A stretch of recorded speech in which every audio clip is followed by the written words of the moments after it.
Red టీవీలో మీ వ్యాపార ప్రకటనల కోసం ఈ నంబర్ ని సంప్రదించండి 6281747728. ప్రస్తుతం మనతో పాటు బీఆర్ఎస్ సీనియర్ నాయకులు త్రిపురనేని చిట్టిబాబు గారు ఉన్నారు. ఒకసారి వారితో మాట్లాడదాం. సార్ నమస్కారం సార్. సార్ ఇక మన ఇటు ఆర్జీవి గారి వ్యూహం సినిమా ఇవాళ రిలీజ్ అయింది సార్. మరి ఇందులో చంద్రబాబు గారిని ఏ విధంగా చూపించారు, పవన్ కళ్యాణ్ గారిని ఏ విధంగా చూపించారు, జగన్ గారిని ఏ విధంగా చూపించారు, మీరు చూసారు కదా సార్ సినిమా, ఎలా ఉంది మీ రివ్యూ అండి సార్ సినిమా? అవి ఇప్పుడు సినిమా క్రిటికల్ అదే పెద్ద వైసీపీకి అడ్వాంటేజ్ కన్నా కూడా ఒక ఎనర్జెటిక్ కామెడీ పీస్. ఇప్పుడు నేను వ్యతిరేకం, చంద్రబాబుకు వ్యతిరేకమే, no doubt about it. But at the same time రాజకీయ విమర్శ చేసేటప్పుడు ఒక ఒక పద్ధతిలో చేయాలి. అది ప్రజలు కూడా అమ్మా భలే చెప్పాడే, భలే నిజం చెప్పాడే, నిజం చెప్పినట్టు ఉండాలి. ఏదో సెటైర్గాను కామెడీగా పిచ్చి వాగుడులాగాను జబర్దస్త్ కామెడీలాగా ఉండకూడదు కదా. జబర్దస్త్ కామెడీలాగా సినిమా చేస్తే సినిమా ఎందుకు అదే జబర్దస్త్ పిచ్చి అంటే అతని మెంటల్ అంతా కనబడుతుంది ఆ సినిమా. దీంట్లో ఎక్కడ ఒక పాత్రకు తగ్గ కథ, చరిత్ర, క్యారికేచర్ పెట్టినప్పుడు ఒకటి ఉందమ్మా. క్యారికేచర్ పెట్టినప్పుడు నువ్వు ఖచ్చితమైన ఆధారాలతో చేయాలి. నీ ఊహాగరంగా చెప్తే అది కామెడీ అయిపోద్ది, ఊహాజనితంగా చెప్తే కామెడీ కాదు. ఆధారాలతోటి ఇలా జరిగింది దాని మీద నువ్వు అంటే పర్వాలా, నువ్వు ఇష్టం వచ్చిన దానివల్ల ఏ ప్రయోజనం లేదు. కానీ సినిమా వల్ల ఆడియన్స్కి ప్రయోజనం లేదు, పార్టీకి ప్రయోజనం లేదు. ఏదో తీసాడంతే. అది అసలు ఎక్కడ ఏ సన్నివేశము ఏ పాత్ర ఆకట్టుకున్నట్లేదు. విమర్శలు ఉన్నాయి, విమర్శలకు సినిమా ఎందుకని? ఇలాంటి వ్యూహం లాంటి విమర్శలు చేసేటప్పుడు సినిమా ఎందుకు? ప్రెస్ మీట్లు, మీటింగులు చాలు కదా.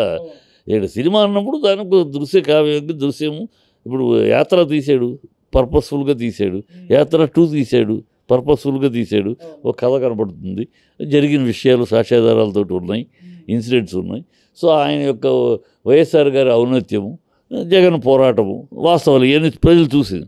వాటిని వాస్తవాలతో కరెక్ట్గా చెప్పాడు. అది డైరెక్షన్ అంటే, అది కథ. ఇది ఒక చిల్లర డైరెక్షన్, చిల్లర మెంటల్ ఇదంతా కనపడుతుంది.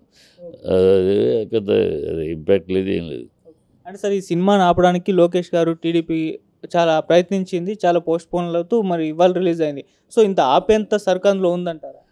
అదే అసలు కేసు వేయకుండా ఉంటే అసలు ఈ సినిమాకి ఓపెనింగ్స్ కూడా ఉండేవి కావు, అలా వచ్చి వెళ్ళేది. ఈ లోకేష్ చేసిన తప్పేంటంటే ఏదో కంగారు పడిపోయి ఏదో నిజాలు వచ్చేస్తే బయటకు వచ్చేస్తే మన బతుకులు పోతాయని కంగారు పడి కేసులు గీసేసి దానికి ఒక ఇంపాక్ట్ తీసుకొచ్చాడు.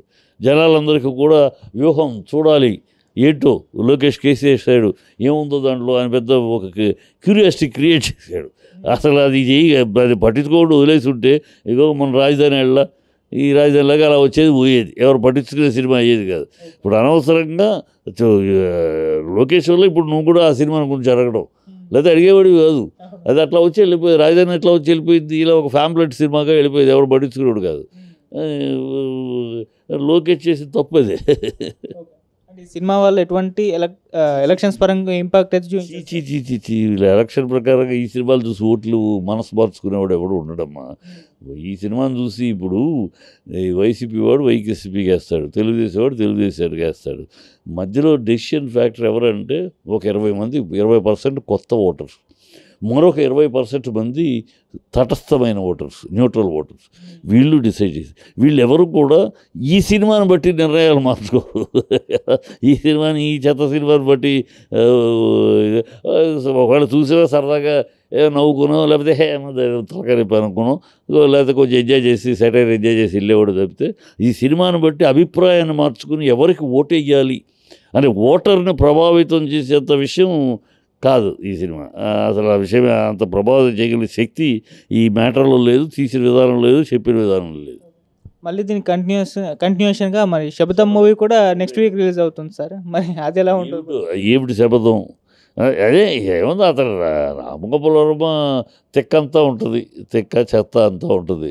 అది ఒక సినిమాగా అతనేది పొలిటికల్ సినిమా ఏది ఒక లక్ష్మీ ఎన్టీఆర్ తప్పితే కాస్త కోస్త అది కాస్త ఒరిజినల్ విషయాలతోటి కాస్త ధైర్యంగా చెప్పాడు. మిగతా అన్నీ అతను తీసి చేయి కూడా రంగా సినిమా అన్నీ ఏమి ఇంపాక్ట్ ఉండగలిగింది, ఏదో గాలి సోదిలాగా అనిపిస్తుంది. సార్ పవన్ కళ్యాణ్ గారిని ఏమన్నా కామెడీ లాగా చూపించారా సార్? అది చాలామంది అవును, కామెడీనే. ఇప్పుడు పవన్ కళ్యాణ్ కామెడీగానే ఉన్నాడు కదా, కామెడీ పీసే కదా. ఇప్పుడు కేఏపాల్కి అన్నయ్యలాగా ఉన్నాడు ఆంధ్రదేశ్లో. ఏం మాట్లాడుతున్నాడో ఎందుకు మాట్లాడుతున్నాడు ఇప్పుడు ఆయన అనేసాడు కదా, హరిరామ్ జోగే గారు అనేసరికి. అంటే ఒక నాయకుడికి, అది పవన్ కళ్యాణ్ అయినా ఇంకొకళ్ళైనా ఒక నాయకుడికి ప్రజల్లో ఒక స్థిరమైన నాయకుడి మీద అభిప్రాయం ఏర్పడాలి. ఈ నాయకుడు, ఈ పార్టీ సిద్ధాంతం, ఈ పార్టీ నాయకుడు ఒక మాట అంటే ఆ మాట కట్టుబడి ఉంటాడు, ఆ మాట కోసం 600 నిలబడతాడు, పోరాడతాడు, తన సిద్ధాంతం ఇది అని ప్రజల్లో ఒక అభిప్రాయం కల్పించాలి. నిలకడగలిగిన మనిషి అని చెప్పి ఈ విషయంలో అలా ప్రజలకు నమ్మకం కలిగించడంలో కానీ ప్రజలకు ఇది మీద ఒక గౌరవమైన రాజకీయ నాయకుడు, ఒక పార్టీ వ్యవస్థాపకుడు, ప్రజానాయకుడు అన్న ఇమేజ్ కల్పించడానికి ఇతని బిహేవియర్ టోటల్గా రివర్స్లో ఉంది.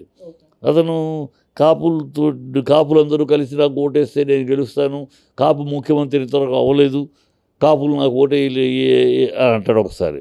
ఇంకోసారి ఏమో నేను రాజకీయాలు కాపులు మాట్లాడిన కుల రాజకీయాలు చేయను అంటాడు. ఒకసారి మీరందరూ 35 మంది 30 సీట్లు ఇచ్చుంటే ఈ పార్టీకి సీఎం అయ్యేవాడిని, ఇవ్వలేదు కనుక మన సీఎం అయ్యే అర్హత లేదు అతనే అంటాడు. మళ్ళీ ఇంకోసారి నేనే సీఎం అని అంటాడు. అసలు నిలకడ లేని. ఒకసారి చంద్రబాబుని, లోకేష్ని బూతులు తిడతాడు. మీరు నా తల్లిని తిట్టారు, మిమ్మల్ని అంతు చూస్తాను, మిమ్మల్ని తరిమి కొట్టేదాకా ఇద్దరు పోయిన ఆవేశంగా ఊగిపోతూ మాట్లాడతాడు. ఇంకోసారి చంద్రబాబు లాంటి గొప్పోడు లేడు అంటాడు.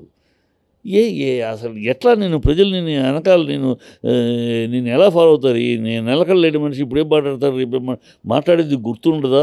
లేకపోతే ఎప్పటికప్పుడు ఆలోచన లేకుండా ఆవేశంగా వాగేసే బాపత. ఇప్పుడు అతను ఏదో ఆవేశంగా వాగేసి తొక్కుతాను పూడుస్తానంటే ఏ భాష నవ్వుకుంటున్నారు. రాజకీయాలు తొక్కటాలు పూడ్చటాలు ఉండవు, ఓడటాలు గెలవటాలు ఉంటాయి. తొక్కుతూ ఏం తొక్కుతావు అని నువ్వేమిటి అని అంటావు సీఎంని. సీఎం నువ్వు 2 సీట్లు ఓడిపోయినాడు, అతను 50 సీట్లో గెలిచినాడు. అతనితో నీ స్థాయి ఏంటి అని అడుగుతావు. నీ స్థాయి ఏంటి? మాట్లాడేటప్పుడు విచక్షణతోడుగా ప్రజల్ని ఆకర్షించి ప్రజల్ని పెంచి, ఇదిగో నా ఆవేశం కాదు, నేను ఆవేశంగా మాట్లాడుతూ ఇదిగో నేను వస్తే ఇది చేయగలను, చేస్తాను అని చెప్పమను. అది చెప్పడం ఎంతసేపు? బట్టలు ఉడదీస్తా, నిక్కర్లు ఉడదీస్తా, కడ్రాయిలతో కూర్చోబెడతా, మోకాళ్ళ మీద నడిపిస్తా. ఎందుకని నీకు ఓటేయాలి? ప్రజలు ఎందుకు ఓటేయాలా? ఈ అరాచకం నువ్వు చేయటానిక? ఇది పిచ్చి మాట్లాడేటప్పుడు. కానీ ఆ రాజకీయ నాయకతను is a total disasters political leader. Party నాయకుడిగా కానీ, రాజకీయవేత్తగా కానీ, ప్రజానాయకుడిగా కానీ ఈజ్ డిజాస్టర్ ఫెయిల్యూర్.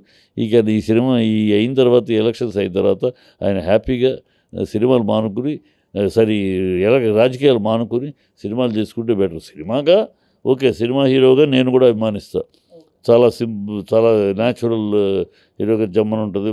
మన ఇంటి పక్కన మన ఇంటి మనిషి అన్నట్టు ఉంటాడు, ఫ్యామిలీగా ఉంటాడు, పర్ఫార్మెన్స్ చాలా ఈజీగా ఉంటుంది. హీరోగా నా అంటాడు కూడా. పొలిటీషియన్గా ఈజ్ అ డిజాస్టర్స్, అసలు ఈ పనికి రాడు. అందుకని ఈ సినిమా తర్వాత ఈ ఎలక్షన్స్ అయిపోయినాక ఆయన శుభ్రంగా రాజకీయాలకు దండం పెట్టి తన సినిమాలు తను చేసుకుంటే కాస్త ఆ సినిమాలు సక్సెస్ఫుల్ వాటి మీద ఉంటాయి. వీటి వల్ల పోతే అది కూడా పోతుంది. అది